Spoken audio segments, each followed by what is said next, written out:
फुसफुसाते जंगल।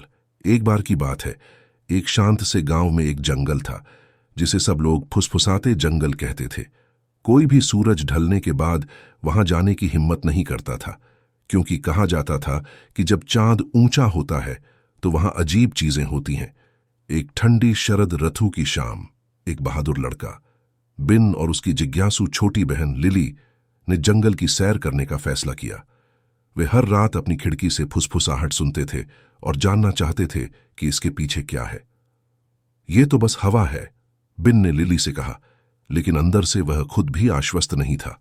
हाथ में टॉर्च लिए वे पुराने लकड़ी के गेट को पार करके जंगल में चले गए। पेड़ ऊंचे और एक दूसरे के करीब थे।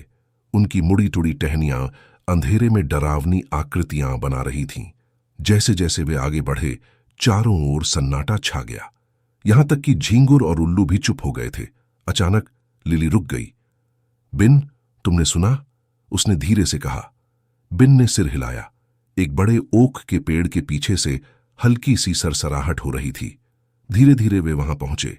उनकी टॉर्च कांप रही थी। जब उन्होंने पेड़ के पीछे झांका तो वहां कुछ भी नहीं था, बस पत्तियों का एक ढेर हवा में घूम रहा था। देखा, ये तो बस, बिन ने कहना शुरू किया, लेकिन तभी वे दोनों ने सुना एक फुसफुसाहट, हल्की और ठंडी। वापस जाओ, वापस जाओ। लिली ने बिन का हाथ कसकर पकड़ लिया। कौन है वहां? उसने कांपती आवाज में पूछा। फुसफुसाहट फिर आई, इस बार ज्यादा तेज।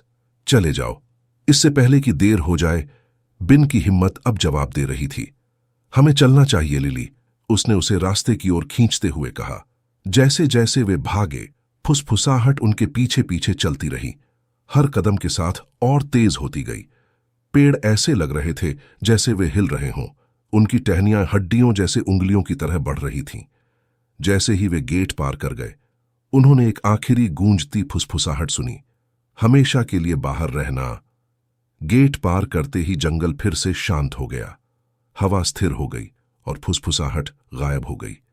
बिन और लिली ने उस रात की बात कभी किसी से नहीं की, लेकिन तब से जब भी वे फुसफुसाते जंगल के पास से गुजरते, वे थोड़ा तेज चलने लगते और हमेशा अंधेरा होने से पहले घर पहुंच जाते।